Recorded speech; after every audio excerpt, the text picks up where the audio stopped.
Enggak. Mereka ini juga melalang buana bro, udah sampai ke luar negeri. Kau udah pernah kemana? Aku? Aku sih selalu di luar, tapi negerinya nggak ada gitu. Luar rumah. Mereka ini udah nyanyi sampai ke Malaysia. Gimana ceritanya kalian bisa sampai dipanggil ke Malaysia itu? Oh pernah ke Malaysia? Iya, udah 3 kali. Oh, 3 kali? 3 kali ya? Kan di Malaysia kan banyak orang-orang kita juga Batak. Dalam rangka apa itu ke Malaysia? Kumpulan acara-acara Acara marga. Berkenyanyian? Iya, berkenyanyian dan berkecimpungan di pernyanyian.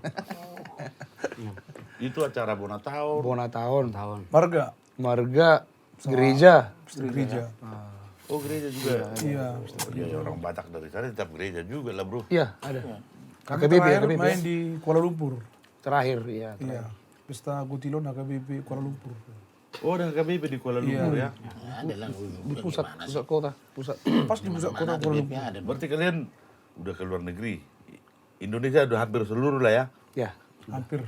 Tidak semua sih bang, belum semua. Iya tangannya jangan ke sini. Nggak mungkin dia goreng dulu.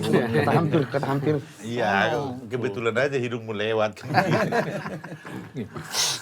Mantap lah di Boys ini. Jadi kita berharap